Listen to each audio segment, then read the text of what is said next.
ଏମିତି ଘରେ ବନାନ୍ତୁ ବ୍ରହ୍ମପୁର ମିଠା ଆମ୍ବ ଆଚାର। ବ୍ରହ୍ମପୁର ମିଠା ଆମ୍ବ ଆଚାର ଆଉ କିଣିବାକୁ ପଡ଼ିବନି। ଆମେ ଆଜି ବ୍ରହ୍ମପୁର ମିଠା ଆମ୍ବ ଆଚାର ବନେଇବା। ସେଥିପାଇଁ ଆମ ପଡ଼ିଶା ଘର ଆମ୍ବ ବଗିଚା ଥିଲା। ମୁଁ ତାଙ୍କ ଆମ୍ବ ବଗିଚାରୁ 1.5 କେଜି ଫ୍ରେଶ୍ ଆମ୍ବ ନିଜେ ପାରିକି ଆଣିଛି।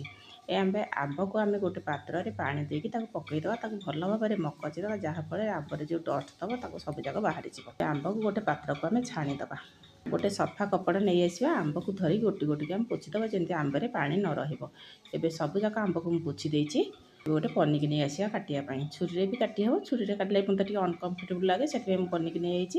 ଏବେ ଆମ୍ବରୁ ଦସି ଛଡ଼େଇକି ତାକୁ 2 ଫାଳ କରିଦେବା। ତା ମଝି ଟାକୁଆ କାଢ଼ିଦେବା।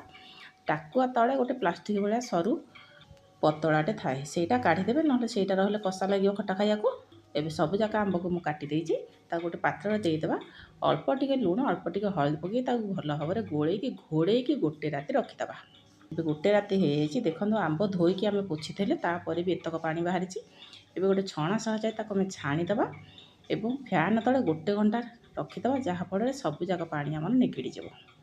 ଏବେ ସବୁଯାକ ପାଣି ନିଗିଡ଼ି ଯାଇଛି। ଏବେ ଗୋଟେ ବଡ଼ ଥାଳି ମୁଁ ନେଇଯାଇଛି।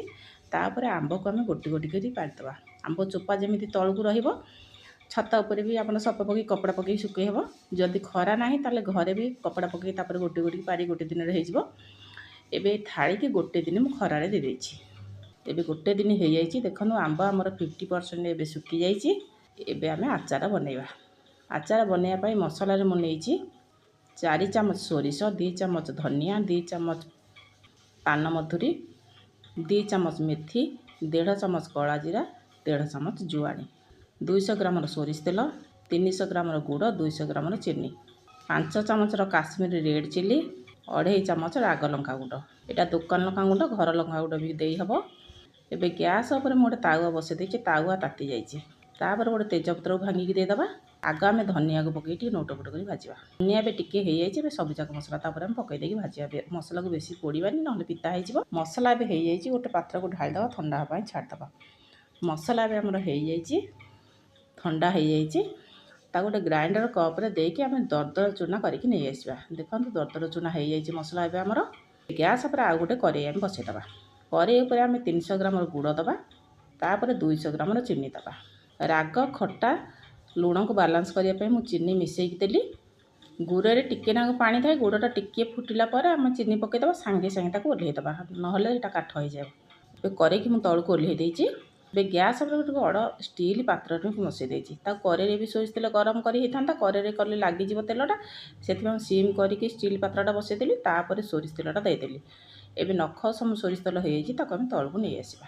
ଗରମ ଗରମ ସୋରିଷ ତେଲ ଉପରେ 1.5 ଚାମଚ ଦେବା ଜୁଆଣି ଆଉ କଳା ଜିରା। ତାପରେ 1/2 ଚାମଚ ଦେବା ହେଙ୍ଗୁ। ତାପରେ ଦେବା କାଶ୍ମୀରୀ ରେଡ଼୍ ଚିଲି। ତାପରେ ଦେବା ରାଗ ଲଙ୍କା ଗୁଣ୍ଡ। ତାକୁ ଭଲ ଭାବରେ ଆମେ ଗୋଳେଇ ଦେବା। ଦେଖନ୍ତୁ କେତେ କଲରଫୁଲ୍ ହେଲା। ତାପରେ ଶୁଖେଇ ରଖିଥିବା ଆମ୍ବକୁ ଆମେ ପକାଇଦେବା। ତାକୁ ଆଉ ଥରେ ଭଲ ଭାବରେ ଗୋଳେଇବା। ତାପରେ ଆମେ ମସଲାକୁ ଛିଞ୍ଚିଦେବା। ତାପରେ ଆବଶ୍ୟକ ମୁତାବକ ଲୁଣ ଦେବା। ଲୁଣ ଆଗରୁ ଆମେ ଦେଇଥିଲେ, ଏବେ ଦେଖିକି ଦେବା। ତାପରେ 2 ଚାମଚ ଭିନେଗାର ଦେଇଦେବା। 1 ଚାମଚ ଭିନେଗାର ପକଉ ପକଉ ମୋର 2 ଚାମଚ ଭିନେଗାର ଢଳିଗଲା। ଏବେ ତାକୁ ଭଲ ଭାବରେ ଆମେ ଗୋଳେଇ ଦେବା। ଦେଖନ୍ତୁ ଗୋଟା ଗୋଟା ରହିଲା, ଯେହେତୁ ମୁଁ ଚିନିଟା ପକାଇଥିଲି। ଏବେ ତାକୁ ଗୋଟେ କଭର କରିକି ଗୋଟେ ରାତି ଆମେ ରଖିଦେବା। ଏବେ ଗୋଟେ ରାତି ହେଇଯାଇଛି। ମୋର ଟିକେ ମନେ ନଥିଲା ଜିରା ଗୁଣ୍ଡ ଦେବାକୁ, ମୋ ପାଖେ ଭଜା ଜିରା ଗୁଣ୍ଡ ଥିଲା, ତାପରେ ମୁଁ ପକାଇ ଦେଇଛି। ଦେଖନ୍ତୁ କାଲି ଆମର ଗୋଟା ଗୋଟା ଥିଲା, ଏବେ ତାର ମିଠା ଆମ୍ବ ଆଚାରର ଫାଇନାଲ୍ ଲୁକ୍ ଆସିଯାଇଛି। କେତେ କଲରଫୁଲ୍ ହେଇଛି ଏବଂ କେତେ ପାଣି ବାହାରି ପଡ଼ିଛି, ପାଣି ପାଣିଆ ହେଇଯାଇଛି। ଏବେ ତାକୁ ଛୋଟ 2ଟା ଜାର୍ ମୁଁ ନେଇଯାଇଛି। ଏବେ ତ କାଚ ଜାର୍ ମିଳୁନି, ମୋ ପାଖରେ ବି ଆଭେଲେବୁଲ୍ ନାହିଁ, ସେଥିପାଇଁ ଏଇ ଛୋଟ କଣ୍ଟେନ୍ ଜାର୍ 2ଟା ମୁଁ ନେଇଯାଇଛି। ତାକୁ ଭଲ ଭାବରେ ମୁଁ ସଫା କରିକି କାଲିଠୁ ଖରାରେ ଶୁଖେଇ ଦେଇଥିଲି। ଏବେ ଏଇ ଛୋଟ ଜାର୍ ଭିତରେ ଆମେ ତାକୁ ପୁରେଇ ଦେବା। ଯଦି ସାଙ୍ଗେ ସାଙ୍ଗେ ଖଟା ଖାଇବାକୁ ଚାହୁଁଛନ୍ତି, ତାହେଲେ ଏଇ ଗାଙ୍ଗୁଲା ଭିତରେ ବି ଆପଣ ଜାଲି ପକାଇକି ଖରାରେ ଶୁଖେଇ ଦେବେ, ନହେଲେ ଜାର୍ ଭିତରେ ଖଟା ପୁରେଇ ଦେଇକି ଖଟାକୁ 4-5 ଦିନ ଶୁଖେଇ ଦେବେ। ଯଦି ଖରା ନାହିଁ, ତାହେଲେ ଏଇ ଜାର୍ ଭିତରେ 1 ମାସ ରଖିଦେବେ। 1 ମାସ ଭିତରେ ଖଟା ସଢ଼ିଯିବ। ଏବେ ଜାର୍ରେ ପୁରେଇକି ମୁଁ ତାକୁ 1 ମାସ ରଖିଥିଲି। ଏବେ ବ୍ରହ୍ମପୁର ମିଠା ଆମ୍ବ ଆଚାର ଆମର ସମ୍ପୂର୍ଣ୍ଣ ରେଡ଼ି। କେଉଁ ବନ୍ଧୁମାନଙ୍କର କି ଆଇଟମ୍ ଦରକାର ଆପଣମାନେ କହିଲେ ମୁଁ ନିଶ୍ଚିତ ବନେଇବି। ମୋ ଭିଡ଼ିଓଟି ଯଦି ଭଲ ଲାଗିଥିବ ତାହେଲେ ଲାଇକ୍, ସେୟାର, କମେଣ୍ଟ, ସବସ୍କ୍ରାଇବ୍ କରିବାକୁ ଜମାରୁ ଭୁଲିବେନି। ରହିଲି। ଜୟ ଶ୍ରୀ ଜଗନ୍ନାଥ।